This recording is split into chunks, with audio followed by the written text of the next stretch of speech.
BPF দলनि दैदेनगिरिफ्रा मा होनामोन UPPL दलनि सायाव কাৰণে কৈছো হিমন্ত বিশ্ব শৰ্মাই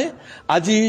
কুকুৰ মেকুৰী শিয়াল বান্দৰ চুৰ ডাকাইত এই পৰ্যায়লৈ আনিছে মোৰ দুখ লাগিছে ভাৰতীয় জনতা পাৰ্টিত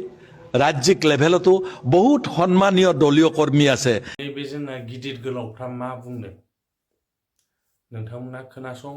खुलुमबाय बयनिसिमबो नोंथांमोनखौ आंनि इउट्युब चेनेल माय अपिनियन अफिसियेलाव बरायनानै लाग्रोनाय जाबाय आरो जायफोर आंनि चेनेलाव गोदान फैदों अन्नानै आंनि चेनेलखौ साबस्क्राइब खालाम लाइक शेयार कमेन्ट खालामलां आसा खालामबाय नोंथांमोना आंनि इउट्युब चेनेलखौ सापर्ट खालामगोन होननानै जितु कारणक आमाक दखारक दिছিলে যোৱাবাৰ বিটিসি নিৰ্বাচনত যাৰ বাবে মানে বিজেপিক বিয়া পোৱা মানুহবিলাকে বিপিএফক ভোট দিছিলে এইবাৰ বিপিএফে তেওঁলোকৰ লগত লগ থাকিব আমাৰ থকা নথকাটো আমাৰ সিদ্ধান্তৰ ওপৰত নিৰ্ভৰ কৰিব আৰু আমাৰটো স্পষ্ট আমাক যদি আমাৰ মনোবত যদি ভালকে যদি হয় আমি মানি লম নহলে আমি মানি লোৱাত নাই আমি অকলে খেলিম আমি আৰামছে কাৰ লগত কি কৰি এইটো আমাৰ কথাটো বুজি পাইছে না একেবাৰে ক্লিয়াৰ হওক কোনো মানে দদৰ বদৰ হ'ব নালাগে আৰু আমাৰ এলায়েন্স হোৱা নোহোৱা লৈ পেলাই আমি 5 দিন মান আকৌ ৰখিব লাগিব আমি কৈছো এই যে এলায়েন্স ভঙা বা এলায়েন্সৰ থাকা নাথাকা কথাটো আমি ডক ল'ব নাই কোনোবা যদি আমাক যাব দিয়ে ভাল কথা আমাৰ কাৰণে আমি ভালেই হওঁ না গতিকে এই কথাটো লৈ পেলাই আমি চৰ্চাটো কৰি আছো আমি কাম কৰি সিদ্ধান্ত আমি সোনকালে ল'ম আৰু ইউপিপিএল দল কটি হোৱাকে আমি সিদ্ধান্ত নলওঁ ইউপিপিএল এতিয়াও মজবুত আছে মজবুত থাকিব আৰু অনাগত দিনত আমি আকৌ চৰকাৰ ঘূৰাই আনিম আমাৰতো ধান্দা কি আছে এইবাৰ এমএলএ নিৰ্বাচনত 15টা সমষ্টি আছে আমাৰ বিটিসি অঞ্চলত 15টা সমষ্টিয়ে এই এমএলএ নিৰ্বাচনত ইউপিপিএলে অকলে 10টাৰ পৰা 12টা যদি আমি এমএলএ যদি টানিব পাৰো অসম চৰকাৰ আমাক বাদ দি পেলাই কৰিব নোৱাৰে আজিৰ তাৰিখত পৰিস্থিতি তেনেকুৱা আৰু অসম চৰকাৰ যদি আমাক বাদ দি পেলাই যদি কৰিব নোৱাৰে বিটিসি উলট ফল বুজি পাইছে না কথাটো অলপ ভালকৈ অলপ বুজি ল'ব গতিকে মন ভাঙি যোৱাৰ কোনো প্ৰশ্ন নাই আমি বিটিসিত 5 বছৰ ৰখিব নালাগিব পাৰে ইউপিপিএলে আকৌ চৰকাৰক ঘূৰাই আনাৰ কাৰণে কথাটো বুজি ল'ব কিন্তু গতিকে আমাৰ কাৰণে এমএলএ নিৰ্বাচনে আটাইতকৈ গুৰুত্বপূৰ্ণ নিৰ্বাচন যদি আমি সকলোৱে চিন্তা কৰিছো 5 মাহৰ চৰকাৰ নোহোৱাৰ কাৰণে আমি মনটো অলপ কিবা লাগি আছে যদি আমি আমাৰ আকৌ দলক শক্তিশালী কৰি পেলাই যদি আমি চৰকাৰৰ বেলেন্স আনিব পৰাকৈ যদি ক্ষমতা আনিব লাগিলে এমএলএ নিৰ্বাচন আমি দেহেকে লাগক এমএলএ জিকি যাওক 10টা আমি জিকি যাওক তেতিয়া আমাক নুহুদাকে বিটিসি চৰকাৰ কৰিব নোৱাৰে বিজেপি নিজে আহিব নোৱাৰিব চৰকাৰ বিধানসভাত নহয় বিধানসভাত তেওঁলোকে নাহে গতিকে বিধানসভাত আহিলে বিধানসভাই ৰাজ্য চৰকাৰে বিটিসিক পইচা দিব পাৰিব যদি চৰকাৰতে নাহে কাৰ মূৰৰ পৰা তেওঁলোকে পইচা দিব পাৰিব দিব নোৱাৰে মই সেইকাৰণে কৈছো হিমন্ত বিশ্ব শৰ্মাই আজি কুকুৰ মেকুৰী শিয়াল বান্দৰ চুৰ ডাকাইত এই পৰ্যায়লৈ আনিছে মোৰ দুখ লাগিছে ভাৰতীয় জনতা পাৰ্টিত ৰাজ্যিক লেভেলতো বহুত সন্মানীয় দলীয় কৰ্মী আছে তেওঁলোকে আজি নাক কোচাইছে হিমন্ত বিশ্বৰ এনেকুৱা বক্তব্য এনেকুৱা কথা বতৰাত গোটেই বিজেপি পৰিয়াল নাক কোচাইছে চি হিমন্ত বিশ্বই আমাক খালে সেই পৰ্যায় হিমন্ত বিশ্বই এই ৰাজ্যখনত আনি দিছে আৰু এটা হিমন্ত হলে 50% ডুবালে বিজেপিক আৰু এটা যদি হিমন্ত বিশ্ব হলহেঁতেন বিজেপিত 100% ডুবি শেষ হলহেঁতেন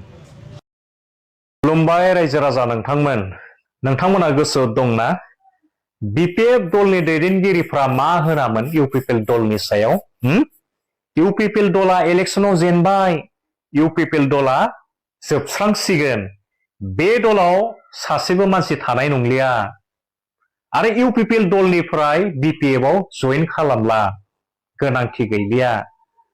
दिनै मानो जइन लागासिनो दङ बिपिएफ दला माखै गिगासिनो दङ माबा नङा माबा मोनसे जाहोन दङ गिनायनि खारनफोर दङ नोंथांमोना बेखौ नाय बे सावगारिया मा बिथाङा जाहैबाय जिएसपि दलनि सासे दैदेनगिरि बिटिआर सरकारनि बारग' एग्रिकालचार डिपार्टमेन्टनि इएम घनश्याम दास देहिरा समस्तिनि बिथाङा दिनै मानो इउपिपिएल दलाव जगदान खालामफैखौ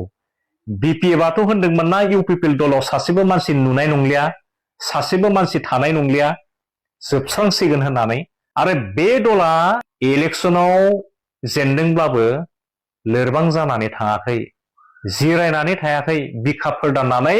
जानजि खाफ्रानानै रायजो राजानि मदद लानानै ओंखारबोगासिनो दं दावहाथिलियाव दिनै जेनखांनायनि उनावबो गुबुन दलनिफ्राय इउपिपिएल दलाव मानो हाबफैनो गोनां जाखो निस्सय इउपिपिएल दलनि थाखाय मोजां दिन फैगासिनो दङ जोबोद खम समनि गेजेराव बेखौ रायजो राजाफ्रा मोनदां हाबाय दैदेनगिरिफ्रा बुद्धिजीबि मानसिफ्रा मोनथिजोबखाबाय दिनै बर' हारिनो मानो 3 गाहाम एमपि होनो नागिरदों मा खारनाव मानो 3 एमपि होनो नागिरदों बर' हारिनो माबा मोनसे नङा माबा मोनसे खारन दं रायजो राजाफ्रा मोजाङैनो मिन्थिखागौ थांनाय बिटिआर इलेक्सनाव इउपिपिएलआ जेनाखै इउपिपिएलखौ मामाया षड़यन्त्र खालामनानै हाग्रामाखौ लाबोदों जाहाथे बिटिआर एकर्डनि दफाफोरा मावफुंजाया सिदा खोथा हाग्रामा महिलारि थानाय माने बर' हारिया जौगानायनिफ्राय बन्सित जाना थानांनाय हाग्रामा महिलारिया दैदेननाय माने बियो बिटिसिखौसो दैदेनगोन नाथाय बिटिआर शक्तिखौ आदुरा खालामनानै मोस्लेर खालामना दोननायनि थांखि दं बेखायसो दिनै रायजो राजाफ्रा मोनथिजोब्बाय खोथाफोरा क्लियार जाबोगासिनो दङ बेखौ लानानै बिपिएफ दला गिगासिनो दङ दिनै बिपिएफ दलनि समाव मा जाया दान मोनब्रै मोनबाल' जादों रानिं सरकार हाग्रामा महिलारि बिथांनि रायजो राजाफोरनि जेबो खामानि मावनो हायाखै जिर' एकदम जिर' सोलिगासिनो दङ थाखा फैसा हराखै सेन्ट्रेल सरकारा हाग्रामा महिलारि सरकारनो गन्डगलानो गन्डगल मोनसे बाथ्रा गोसोआव लाखि दैदेनगिरिनि सरकार थानाय समाव जोंनि बड'लेण्डआव क'क्राझार आरो चिरां डिस्ट्रिक्टआव इन्टारनेट सार्भिसखौ सासपेन्ड खालामनो गोनां जादोंमोन हाग्रामा महिलारि बिथांनि सरकार थानाय समाव क'क्राझार आरो चिरां डिस्ट्रिक्टआव बे दरनै जिल्लायावहाय मानो बे बिटिसिआवहाय असान्ति जाफिनदों दावराव जाफिनदों बे हारिजों गुबुन हारिजों न' सावला सावसि रिलिफ केम्पआव थानो गोनां जादों आरो बेनो नामा बिपिएफनि एजेन्डा दिनै बिपिएफनि दैदेनगिरिफ्रा इउपिपिएल दलखौ एजेन्डा गैया होननानै बुंदों इलेक्सनाव रायजो राजाफोरनि खाथियाव थांनो थाखाय जेबो एजेन्डा गैया होननानै बुंदों बिदि जायो माबे मोनसे एजेन्डाखौ नांगौ हाजार हाजार एजेन्डा दं इउपिपिएल दलनियाव इउपिपिएलआ गावनो मोनसे नीति आदर्श गोनां दल बे दलाव मिशन आरो भिजन दं आरो बेयाव एजेन्डानि खुनु कमि गैया दिनै साननो हागौ बिटिसिखौ दखल खालामखांनायनि उनाव एमएलए इलेक्सनावबो बिपिएफआनो देरहाफिनगोन नेभार थांनाय बिटिआरनि इलेक्सनाव इउपिपिएल दला 6 लाखनिख्रुइ बारा मोनदों बिपिएफआ बिजेपिनि बांगालफोरनि आरो बिपिएफनि भट लानानै आरो बे मेगन गोसा मानसिफोरनि भट लानानै 7 लाखनिख्रुइ एसे बारा मोनदों बिपिएफआ दिनै साननो हागौ बिथांमोना सानदों जानांगौ ना बे 7 लाख भटआ दिनैसिमबो इन्टेकआव दङ